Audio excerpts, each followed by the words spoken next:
Hey guys, Million here with you. Millian. I am your ministry firebrand, provocateur, iconoclast, and resident heretic here at Dominion Fire. Thanks for joining me today. It's been a few days, actually it's been a while since I recorded the last vlog, because if you watched the last one, you recall that I was having some sort of physical illness kind of thing that I had to deal with, and I spoke about that on the last show. And I want to thank you for your prayers and everything. It has really worked. I'm about back to 100%.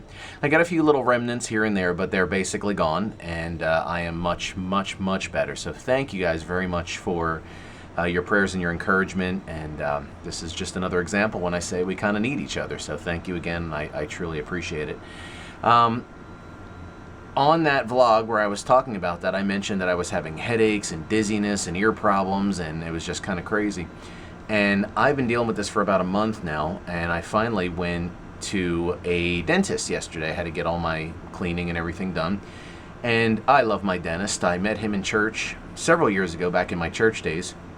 And he was the one that kind of helped me get over the fear of the dentist, because prior to that I hadn't gone in like 13 years. So I went to him, and he was just magical, and to this day I still go to his office, and he is wonderful, and I'm so grateful that he's here. And I had a couple hours in the chair getting like cleanings and all my x-rays and everything done, and it was a long day, but overall I had a good experience, so I'm very happy with it. But I told you that to tell you this.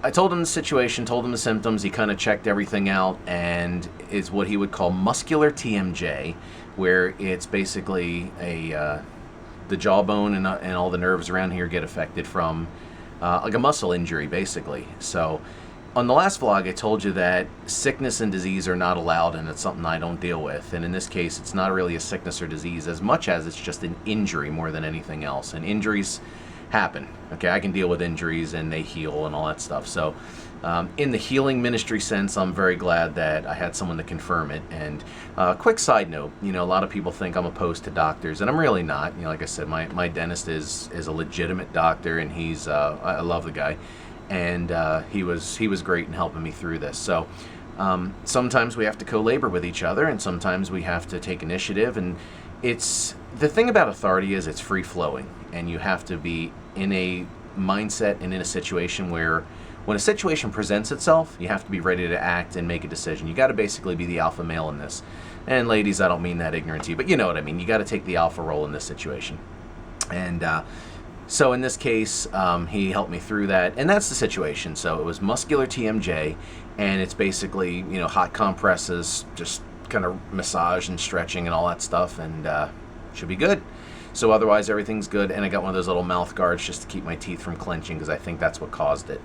I work a ton in my business here, and he told me that even good stress and bad stress, even if you're happy, if you're concentrating on work, that stuff can happen and affect your sleep as well. So it's more just preventative at this point, and just keeping myself in good health, which even though we work in supernatural healing, and we see we work to get ourselves immune from certain things, the body is just as important as the soul and the spirit. So you got to remember, you're made in God's likeness and image. That means your body is a part of that, and part of it is taking care of your body, which I haven't always done, as you guys who know me have probably noticed. But I've been making an effort over this last month to make some changes. I bought a fruit juicer, make fruit and vegetable juice, and I've really been enjoying that. And I have been craving regular, just plain water, as opposed to Coke Zero, which I drink in mass quantities. I've hardly had any soda whatsoever, and not for any reason. My body just doesn't feel like it, and it's actually not bad. It saves me a ton of money, but it's a nice change. So so I've been making some changes, and it's going well. So thank you again, and I appreciate you guys so much for that. So what I want to talk to you today about is, I'm going to let you in on a little secret, okay? I don't like people. Now, before you start going crazy on the comments and typing stuff up, let me explain. There's a big difference between loving someone and liking them. You know that, okay? You can love someone and not like them. If you have extended family, you probably know what I'm talking about. But I am very much an introverted type person. Now, a lot of you will probably think, are you serious? You're the guy in front of the camera talking to all these people. You're the guy on the podcast. Yeah, believe it or not, that's actually pretty easy. When there's like a room full of people that I don't know, I do not like it. If I go somewhere where there's crowds, I don't like it. It just sucks the life right out of me. And the truth of the matter is that in ministry, a lot of times you're expected to be the extrovert. You know, you're supposed to just go out and go up to people and spread the gospel and tell them about Jesus. And it's like, I have a hard time with that. Because before I was saved, it used to annoy me when people did that to me. Because, I don't know, I sort of blazed my own trail and I came to Christ in the way that I was supposed to. However, you know, that compares to anyone else. But I didn't like that because I think it's just my personality type. So I have a hard time doing that, and I tend to more pick my shot. I tend to be more the sniper approach as opposed to the shotgun, just throw it out there to everyone. I try to be very deliberate when I share the word because it's just my personality, and it's not to take away from anyone who does that. If you're the type of person that can just randomly go up to people and start talking Jesus, you have got my admiration because I just don't do that. I just can't. It's not who I am. And you have to understand that a lot of times being an introverted person in ministry, you almost get outcast in a lot of ways because, for instance, I don't go to church. I don't really like to go to church that much because there's a crowd of people there. And again, in crowds, I'm not that comfortable. And I don't have any phobias, like I'm not afraid of it. I just don't like it. Because a lot of times in crowds, I think I tend to have a really good discernment about stuff. When I walk into a room, I can get a good feel for what's going on in the room. And to be very honest with you, when I go into a lot of churches, what I feel is so much conflicting pulls in different directions, if that makes sense. I just sense there's so many people going in so many different ways that there's no cohesion. There's no unity of that spirit, even though they're in the same building under that same flag of that same pastor. And it's hard for me, to be very honest with you. And it was like, oh, you need to go to church, you need to assemble. Not in the way you think I do. I assemble with people, I talk to people all the time, I fellowship, we have church, we do our own little ways of doing things. So what I want to tell you about today is that if you're introverted like me, which is very, very common in our culture, believe it or not, if you look at our culture, for instance, we're very much that whole basically Greek-based mentality like everything else in our culture. There's always the person that's front and center and then a crowd of people that follow them. You see it with musicians, you see it with actors, you see it with social media celebrities. This is why vlogging is so big. You get one doofus like me talking to a crowd of people. There's that natural order that we've put in place of one person shares and everybody follows. And you're expected to either be that outspoken person or fall into the crowd, which is a much larger pool of people that keep to themselves, okay? And that is basically what you see a lot in our culture, more so than anything else. You're expected to kind of keep your stuff to yourself, just be quiet, and it's just ingrained in who we are. So in ministry, it's hard because people say to me all the time, oh, you going to start a church? Are you going to get a group together? And I'm like, no, I'm really not. And it's just because I have a hard time dealing and managing with people. I just don't like it. I'm not effective at it. I'm better as a one-on-one kind of guy, and I always have been. In school, for instance, I never was the popular guy. I never had a lot of friends. I always used to have like one or two really close people that I would talk to and hang out with, and that was where I would kind of recharge. I always enjoy time by myself. Like right now I'm sitting in my Whisper Room studio where this is a 3x5 box where it's sealed off from the world. I sit in this thing 10, 12 hours a day, and you know what? I'm happy like a little clam, to be honest with you.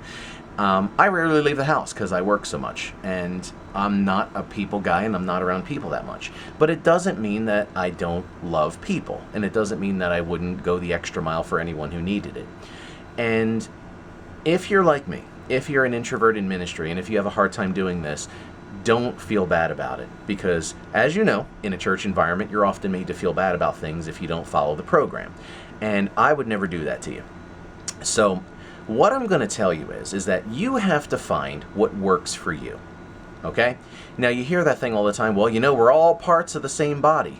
Yes, but right now, your big toe has no care whatsoever what your spleen is doing. Now, you're connected to the same spirit, the same life force, the same blood supply, you're all connected. But right now, those two are not dependent on each other. So there may be times when you see people like famous pastors who are putting stuff out all over Facebook and traveling the world and doing all these amazing, wonderful things. And you think, wow, those guys are the head of the Christianity. They're the heart of the Christianity. They're the heart of the church. They're all these prominent organs that people pay attention to in the body. And you think, well, I'm just a heel, or I'm just a big toe, or I'm just this, or I'm just... But I got news for you. And if you don't think you're important, just remember, go ahead and break a toe and tell me how fast that body's going to be moving. Okay? So don't sell yourself short if this is kind of the way that you are, because I'm like that too, and I'm very effective. I hardly leave the room, but when healing is needed, I go minister and we get it done. So if you're like me, please don't let anyone else define who you are. Don't let anyone else's expectations be placed on you. Basically, there's one person that you need to answer to, and that's Jesus Christ. You don't answer to your senior pastor. You allow him the right to speak into your life. You're not beholden to him. Now, I know a lot of you are going to have a problem with that, and that's cool, I get it. But understand, and you can respect him, help him, build him up just like you would anything else. I'm not speaking down against anybody. But when all the chips are down, there's one person you answer to, and that's Jesus Christ. And you know what? He's already happy with you. So now that that's out of the way, now that everybody's happy and everybody's good and you're acceptable and you're worthy, now figure out what it is that you like to do, what it is you're good at, and run with it. And I see people all the time, they say, oh, I need to get in ministry. How do you do it? How do I do full? Don't worry about full-time ministry. Just let your life be an overflow of the Jesus inside of you. Okay? And then from there, if something bigger wants to come out of that, let it come out of that. But don't fall under anyone else's expectations. Don't try to match yourself to what anyone else is doing. Now, in healing ministry, for instance, we are very connected with people like Curry Blake from JGLM and Pete Cabrera from Royal Family. And I watch Pete Cabrera's videos, for instance, and I'm like, oh, I want to go out in the street and I'm going to go do video. But you know what? That's what works for him. That works to me for a slight degree, but it's not a definition of who and what I am.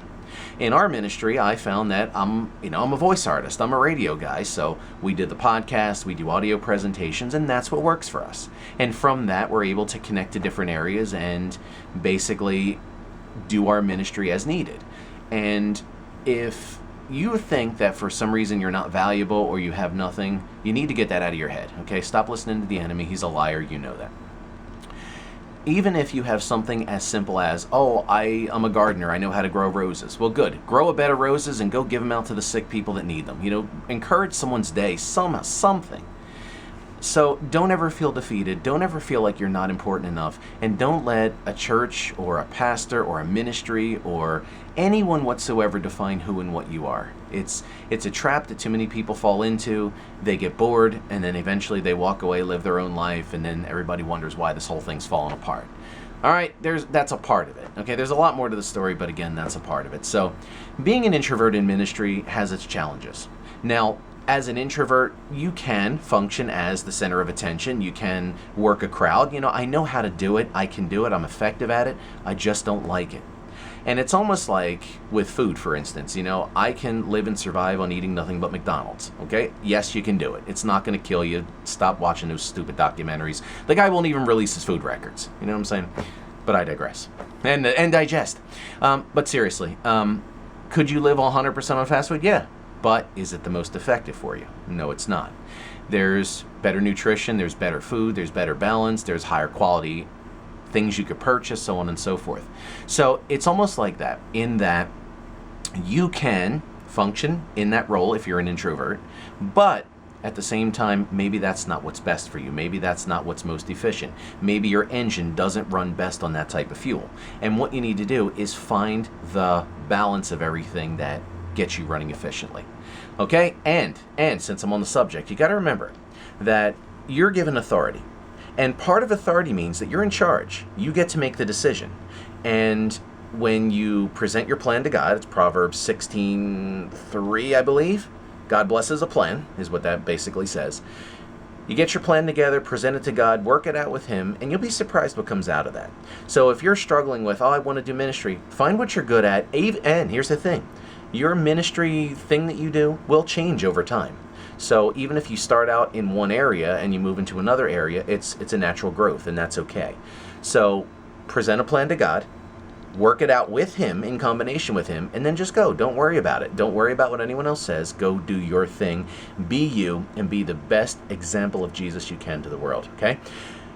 Hope that helps you. I hope that gives you something to work with. All right, guys, check it out. DominionFire.com here on YouTube. Would you please subscribe? We need subscribers. The more we have, the more that the message gets out, and the more that we put the kingdom of God on display and His goodness on display, which is what we're called to do. Follow me on Twitter at Healing Minister, which is the best way to get information out for these various things, and on Facebook at Dominion Fire Church, as well as DominionFire.com, which at this point is being renovated a little bit. So if you go to the site, it may be down for maintenance because I'm building some new things. So, thanks for joining me here on The Ministry, and I'll catch you next time. Bye.